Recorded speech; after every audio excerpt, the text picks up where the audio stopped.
Hello everyone, greeting of the day to one and all.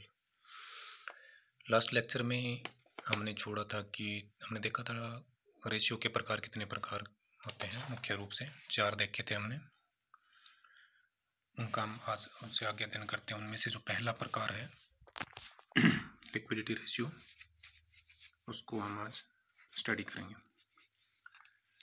तो तरलता अनुपात जो है वो मुख्य रूप से किसी संस्था के चालू दायित्व को चुकाने की क्षमता को मापने के लिए, यानी जो इंस्टीट्यूट है उसकी जो करंट लायबिलिटीज़ हैं उसको वो पे करने में सक्षम है या नहीं अपनी करंट एसेट्स से, इस चीज़ को देखने के लिए तरलता अनुपात निकाले जाते हैं।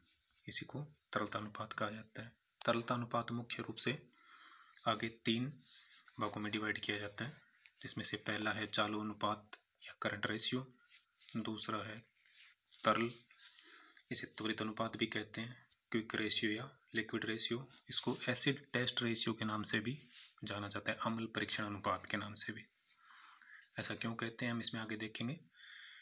इसका तीसरा जो प्रकार है वो है पूर्ण तरलता अनुपात या absolute liquid ratio.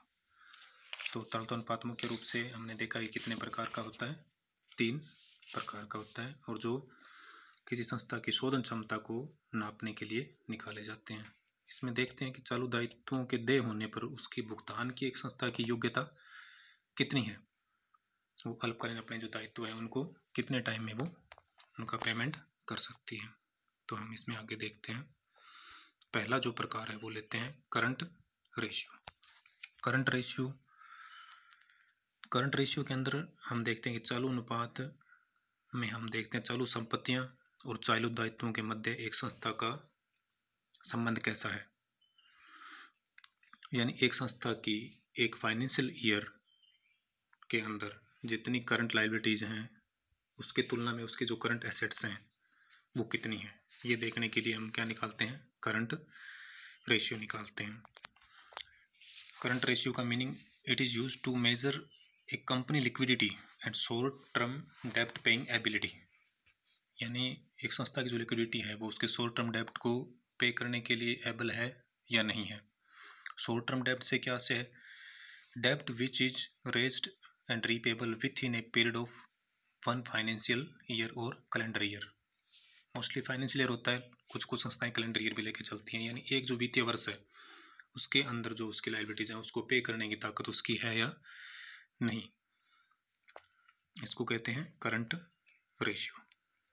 Current ratio के अंदर हम क्या देखते हैं कि करंट एसेट्स और करंट लायबिलिटीज़ का कंपेरिजनली तुलना करते हैं कि वो उनका रेशियो क्या आ रहा है। इसका फॉर्मूला क्या होता है, current assets divided by current liabilities, यानी करंट रेशियो या चालू अनुपात is equal to current assets divided by current liabilities. Current assets क्या होती हैं, जो हम पिछली कक्षाओं में अध्ययन कर चुके हैं, यानी एक बैलेंस शीट के अंदर जो एक वित्तीय वर्ष के अंदर कैश या कैश इक्विवेलेंट में जिन्हें बदला जा सकता है उन्हें क्या कहा जाता है, करंट एसेट्स, जैसे कि cash, bank, marketable securities, inventories, etcetera etcetera. इसी तरह करंट लायबिलिटीज़ जैसे trade creditors, bills payable, bank overdraft etcetera, ये सारे क्या होते हैं, करंट लायबिलिटीज़ होते हैं। तो हमने देखा कि फॉर्मूला क्या था, current assets divided by current liabilities, यानी कि एक संस्था की जो करंट एसेट्स हैं वो हम जब डिवाइड करते हैं करंट लायबिलिटीज से, तो इसका एक जो आदर्श अनुपात आना चाहिए वो क्या आना चाहिए, 2:1, ये होना चाहिए। इसलिए कहा जाता है current ratio of 2:1 is considered as ideal ratio, यानी कि संस्था की जो करंट संपत्ति है वो दायित्व की तुलना में कितनी होनी चाहिए, दुगनी होनी चाहिए। ये किसका रेशियो होगा, हमने क्या किया, current assets divided by current liabilities, यानी करंट एसेट्स कितनी होनी चाहिए, करंट लायबिलिटीज की तुलना में दुगनी होनी चाहिए, तो वो क्या है, एक आइडियल रेशियो है। हिंदी में इसका हम देखना चाहिए तो चालू अनुपात और चालू संपत्ति एवं चालू दायित्वों के मध्य संबंध स्थापित करता है, इसलिए इस अनुपात को कार्यशील पूंजी अनुपात के नाम से भी जाना जाता है। इसकी गणना का सूत्र current assets divided by current liabilities होता है, जो आप इसमें देख लेना। दूसरा हम देखते हैं किसका, लिक्विडिटी रेशियो का दूसरा प्रकार, त्वरित अनुपात या अम्लपरक अनुपात, यानी इसको क्विक रेशियो या एसिड टेस्ट रेशियो भी कहा जाता है। त्वरित अनुपात को अम्ल प्रसरण अनुपात भी कहते हैं। यह अनुपात यह जानने के लिए ज्ञात किया जाता है कि संस्था को चालू दायित्वों का तुरंत भुगतान करने में कितना समय लगेगा। तो इसका जो फॉर्मूला है निकालने का वो क्या होता है, अभी हमने देखा था जो करंट रेशियो में, उसके अंदर क्या था, current assets divided by current liabilities. इसके अंदर हमें क्या करना है, जहां पर हम करंट एसेट्स ले रहे थे वहां पर हमें क्या लेना है, क्विक एसेट्स। क्विक एसेट्स एक नई चीज आ गई, ये क्या है, तो जो करंट एसेट्स होती हैं जो हमने करंट रेशियो के अंदर यूज की थी, उसमें से आप स्टॉक और प्रीपेड एक्सपेंसेस को लेस कर दीजिए, तो आपके पास क्या बच जाएगी, क्विक एसेट्स। डिवाइड किससे करना है, करंट लायबिलिटीज से। Current liabilities is equal to same ही है, इसमें कोई चेंजेस नहीं है। हमें चेंज किसके अंदर करना है, सिर्फ क्विक एसेट्स के अंदर। क्विक एसेट्स कैसे निकालेंगे, तो करंट एसेट्स है उसमें से हम क्या करेंगे, स्टॉक और प्रीपेड एक्सपेंसेस को लेस कर देंगे, तो हमारे पास क्या आ जाएगी, क्विक एसेट्स। यानी त्वरित रूप से एक संस्था अपने दायित्वों का भुगतान करने में कितना सक्षम है, ये देखने के लिए हम क्या निकालते हैं, अम्ल प्रसरण अनुपात या त्वरित अनुपात। इसको आदर्श कैसा माना जाता है, करंट रेशियो के अंदर हमने क्या लिया था कि 2:1, 2:1। इसके अंदर आदर्श अनुपात क्या होता है, 1:1। अगर ये रहता है तो वो संस्था का रेशियो कैसा है, उसका आइडियल रेशियो है। इसमें हम आगे देखते हैं कि एसेट टेस्ट रेशियो को ही क्या कहा जाता है, क्विक रेशियो कहा जाता है। Traditional rule of thumb for this ratio has been 1:1 होता है। और हम कैसे निकालेंगे, तो फॉर्मूला में आपने देख लिया कि उसके अंदर हम क्या क्या लेस करेंगे, एक तो करेंगे स्टॉक को लेस, दूसरा प्रीपेड एक्सपेंसेस को लेस करेंगे।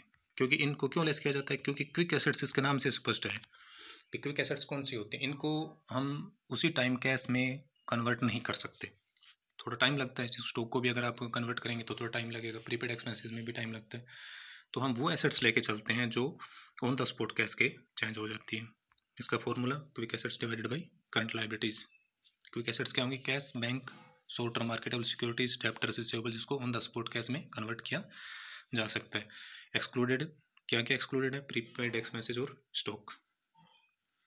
ठीक है, नेक्स्ट हम चलते हैं। इसके अंदर हमने लिक्विडिटी रेशियो के कितने पार्ट देखे अभी तक, 2 प्रकार, कौन सा, करंट रेशियो और लिक्विड रेशियो। इसका जो तीसरा प्रकार है वो कौन सा है, जो थर्ड है वो है absolute liquid ratio. Absolute liquid ratio के अंदर अब आप सबसे पहले हम इसको देखते हैं फॉर्मूला, इसमें क्या चेंज है। करंट रेशियो के अंदर क्या था, current assets divided by current liabilities. Liquid asset ratio के अंदर liquid assets divided by current liabilities. तीसरा प्रकार हमारे पास कौन सा है, एब्सोल्यूट लिक्विड रेशियो। तो इसके अंदर जब हम देखेंगे तो इसमें क्या है, absolute liquid assets divided by current और क्विक लायबिलिटीज। कुछ बुक्स में आपको ये डिवाइड किया हुआ मिलेगा करंट लायबिलिटीज से, और कुछ बुक्स के अंदर ही आपको मिलेगा क्विक लायबिलिटीज से। एग्जाम में जब आप इसको सोल्व करना चाहें तो नीचे नोट के अंदर आवश्यक रूप से लिख दें कि हमने इसको क्विक एसेट्स और क्विक लायबिलिटीज का मान के किया है, अदरवाइज करंट लायबिलिटीज मान के किया है। ज़्यादातर बुक्स इसको करंट लायबिलिटीज को ही ऑथेंटिक मानती हैं। तो अब हम देखेंगे कि इसमें एब्सोल्यूट लिक्विड एसेट्स कैसे निकलेंगी और क्विक लायबिलिटीज कैसे निकलता है। तो अभी तक हमारे पास क्या था, करंट एसेट्स। करंट एसेट्स में से हमने क्या किया था, स्टॉक और प्रीपेड एक्सपेंस लेस किया, तो हमारे पास क्या आ गई थी, लिक्विड एसेट्स। अब हमें क्या चाहिए, एब्सोल्यूट लिक्विड एसेट्स। तो हम इसमें कौन सी चीज़ें लेंगे, हम इसमें सिर्फ वही चीज़ें लेते हैं जो कैश और कैश इक्विवेलेंट ही हैं उसी टाइम के लिए। तो इसमें रिसीवेबल को भी क्या कर लिया जाता है, लेस कर दिया जाता है। तो मोस्टली हम क्या लेके चलेंगे इसके अंदर, cash in hand, cash in bank और मार्केटेबल सिक्योरिटीज। इसमें मुख्य रूप से किसको शामिल किया जाता है, इन 3 चीज़ों को ही शामिल किया जाता है। यानी क्या शामिल करेंगे, कैश हमारे हाथ में जो है, कैश हमारा जो बैंक के अंदर है, और marketable securities mostly government securities होती हैं जिनकी मार्केटेबल वैल्यू या उनको कन्वर्ट करने की जो पावर होती है वो बहुत तेज़ होती है, लिक्विडिटी उनके अंदर बहुत ज़्यादा होती है, उन्हीं को लेते हैं। और डिवाइड किससे करते हैं, करंट या क्विक लायबिलिटीज इसको डिवाइड करते हैं। इसका एक आदर्श अनुपात क्या सही माना जाता है, 0.5 इज इक्वल टू अनुपात 1। कैसे, जैसे हमने पहले देखा करंट रेशियो, उसके अंदर क्या था, 2:1। लिक्विड के अंदर क्या था, 1:1। और जो एब्सोल्यूट लिक्विड रेशियो वो क्या होता है, 0.5 अनुपात 1। यानी कि हमारे जितनी करंट लायबिलिटीज़ या क्विक लायबिलिटीज़ हैं उनकी तुलना में हमारी एब्सोल्यूट लिक्विड एसेट्स कितनी होनी चाहिए, उसकी हाफ तो होनी चाहिए। तो हम कह सकते हैं कि संस्था अपने दायित्वों को चुकाने में सक्षम है। यानी किसी तरह की लायबिलिटीज़ अगर जनरेट होती है तो वो उसको पे कर सकती है। नेक्स्ट जो इसका पार्ट है, मेन जो पार्ट थे वो अनुपात के वो 4 थे। उनमें से पहला था हमारा तरलता अनुपात, जिसको हमने आज अध्ययन किया। तरलता अनुपात के अंदर हमने क्या देखा मुख्य रूप से, इसके कितने प्रकार होते हैं, 3, जो कि हैं चालू अनुपात या करंट रेशियो, त्वरित अनुपात या लिक्विड रेशियो, और पूर्ण तरलता अनुपात या एब्सोल्यूट लिक्विड रेशियो। अपने के आदर्श अनुपात क्या क्या है, 2:1, 1:1 और 0.5:1।